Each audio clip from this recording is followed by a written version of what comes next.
Hello बच्चों, नमस्कार। आपका स्ट्रगल एकेडमी में स्वागत है। बच्चों, आज हम पढ़ने वाले हैं संधि। तो देखिए क्या होता है संधि, और थोड़ी सी कोशिश कीजिएगा, इजीली मैं समझाने का पूरा प्रयास करूंगा। तो देखिए पढ़ाते हैं।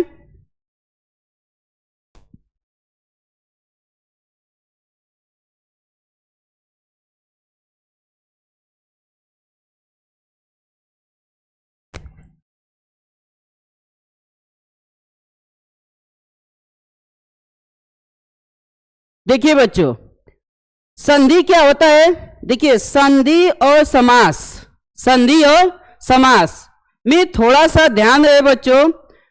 संधि क्या होता है, दो वर्णों के मेल को क्या बोला जाता है, संधि। जबकि समास क्या होता है, उसमें दो शब्द जोड़े जाते हैं। उसमें क्या जोड़े जाते हैं, शब्द। और इसमें है बच्चों, दो वर्णों के मेल को क्या कहते हैं, संधि। जैसे मैं एग्जांपल दिया हूं, विद्यालय। क्या दिया हूं बच्चों, विद्यालय। और इसको जब संधि विच्छेद करेंगे तो विद्या धन क्या होता है बच्चों, आलय। विद्या धन आलय। मैं आपको जैसे मैं एक उदाहरण देके समझाया। और देखिए बच्चों, संधि कितने प्रकार की होती है। तो संधि कई प्रकार की होती है, तीन। संधि कितने प्रकार की होती है, तीन। पहला है बच्चों स्वर संधि, दूसरा है व्यंजन संधि, और तीसरा है क्या चीज, विसर्ग संधि। स्वर संधि, व्यंजन संधि और विसर्ग संधि क्या होता है, मैं इसकी डिफिनीशन यहां पे लिखा हूं। पहला है बच्चों स्वर संधि। स्वर संधि क्या चीज होता है, इसके बारे में देखिए परिभाषा इसकी। दो स्वरों के मेल को क्या बोला जाता है बच्चों, स्वर संधि। दो स्वरों को क्या मेल को क्या बोला जाता है, स्वर संधि। और व्यंजन संधि क्या होता है कि ऐसी संधि जिसमें एक स्वर तथा दूसरा क्या हो, व्यंजन हो। मतलब जब आप संधि विच्छेद करते हैं तो उसमें एक मात्रा यदि स्वर किया जाए और दूसरा व्यंजन हो तो वहां पे क्या होगा, व्यंजन संधि होगा। लेकिन अगर ऐसी संधि जिसमें दोनों ओर क्या हो, व्यंजन हो, मतलब कोई शब्द को आप संधि विच्छेद कर रहे हैं और उसमें दोनों तरफ क्या आ रहा है, व्यंजन आ रहा है, तो भी वहां पे कहेंगे क्या चीज है, व्यंजन संधि है। तीसरा है विसर्ग संधि। विसर्ग संधि क्या चीज होता है कि ऐसी संधि जिसमें एक तरफ क्या चीज हो, विसर्ग लगा हो। अब यहां पे देखिए बच्चों, जैसे विसर्ग अगर लगा हो, चाहे इस तरफ हो चाहे इस तरफ हो, दोनों साइड में से किसी साइड अगर विसर्ग लगा है तो वहां पे विसर्ग संधि कहलाएगी। बहरहाल हमें पढ़ना है आज कौन सी, स्वर संधि। स्वर संधि बच्चों देखिए यहां पे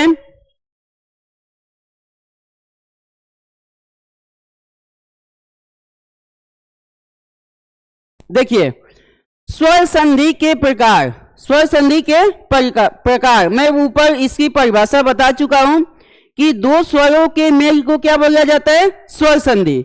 स्वर संधि कितने प्रकार की होती है, तो बच्चों 5 प्रकार की होती है।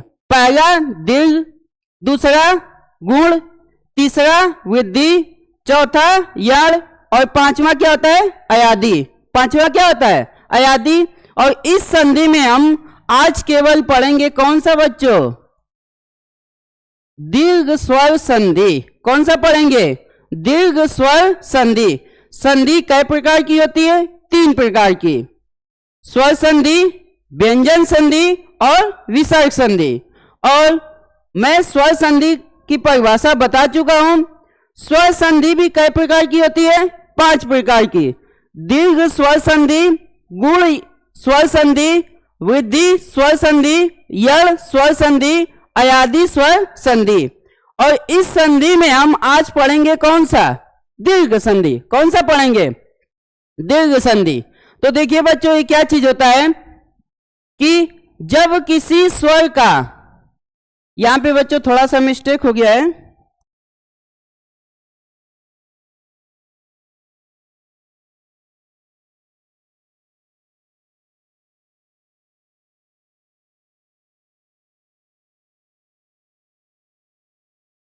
यहां पे जब किसी स्वर का मेल स्वर से होता है तो वहां पे कौन सी संधि होती है, दीर्घ स्वर संधि होती है। इसमें हमें 3 मात्राएं पढ़नी होती है, आ, बड़ी और बड़ा ऊ। फिर से आ, बड़ी और बड़ा ऊ, यही तीनों मात्रा हमें इसमें पढ़नी है दीर्घ स्वर संधि में। एक एक करके आइए बच्चों देखते हैं। पहला इसमें मैं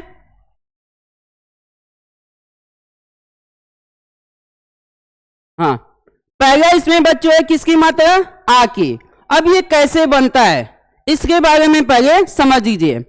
जैसे बच्चों किसी को आप किसी शब्द का जब संधि विच्छेद करते हैं तो उसमें मात्रा कौन कौन सी अगर आती है तो आ की होगी।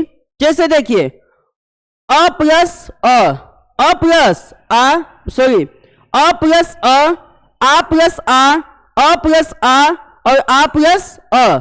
अगर किसी शब्द को संधि विच्छेद करते समय अगर ये उसमें मिलता है तो वहां पे मात्रा किसकी होगी, आ की। जैसे एग्जाम्पल मैं 3 गया हूं, विद्यालय इजली गया हूं, कोई कठिन नहीं है। विद्यालय, विद्यार्थी और धर्मार्थ, विद्यालय, विद्यार्थी और धर्मार्थ, और भी बहुत सारे शब्द हैं। बस आपको ध्यान देना है कि जहां कहीं भी अगर ये मात्रा आपको दिख जाए तो वहां पे कर दीजिएगा कि दीर्घ स्वर संधि है। जैसे मैं एक एग्जांपल लिया हूं, विद्यालय, जब विद्यालय का संधि विच्छेद करेंगे तो विद्याधन क्या होगा, आगे, विद्याधन आगे। एक और बच्चों जो होता है कि जैसे आप किसी शब्द का जब संधि विच्छेद करते हैं तो संधि विच्छेद करने के उपरांत उसका कुछ अर्थ भी होना चाहिए।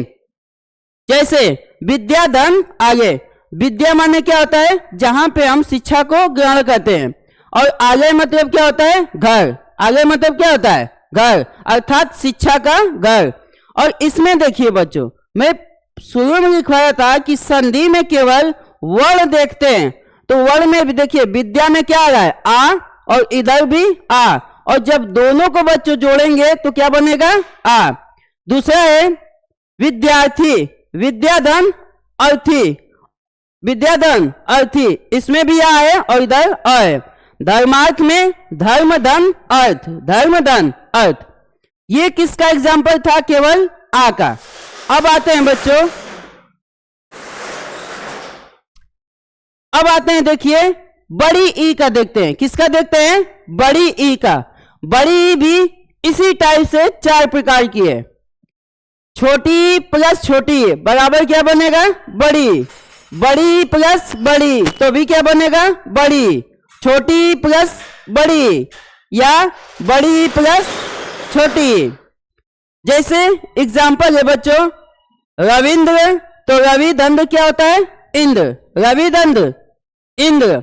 दूसरा है गिरीश, गिरी धन ईश। 2 इसमें एग्जाम्पल है। रवि मतलब क्या होता है, सूर्य, और इंद्र मतलब तो जानते ही हैं। गिरी मतलब पर्वत होता है, इस मतलब जानते ही हैं ईश्वर। तो ये किसका एग्जाम्पल था, बड़ी ई का। अब आते हैं किसका बच्चों, ऊ का। किसका देखते हैं, बड़े ऊ का। इसमें भी 4 प्रकार का है। जैसे उसमें आ में था, जैसे इसमें बड़ी में था, वैसे ही इसमें किसमें है, बड़ा ऊ में। और इसमें भी सेम उसी टाइप से मैंने 3 एग्जाम्पल दिए हैं। पहले में 3 एग्जाम्पल, दूसरे में 2 एग्जाम्पल, और तीसरे वाले में फिर से मैंने 3 एग्जाम्पल दिए।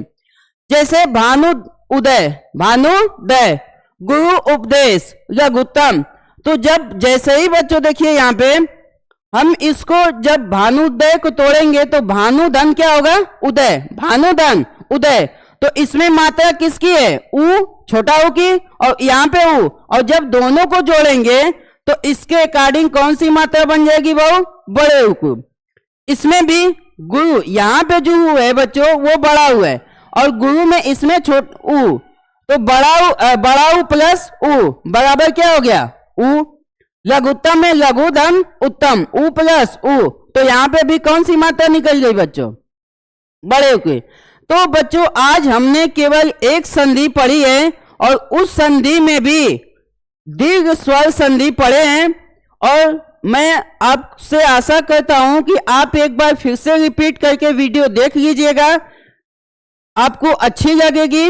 और आप बताइएगा बच्चों कि आपको जहां से भी दिक्कत है या फिर कोई दूसरे एग्जाम्पल पूछना चाहते हैं तो आप मुझसे पूछ सकते हैं और आने वाली दूसरी वीडियो में मैं दूसरी संधि आपको समझाऊंगा। धन्यवाद बच्चों। जय हिंद, जय भारत।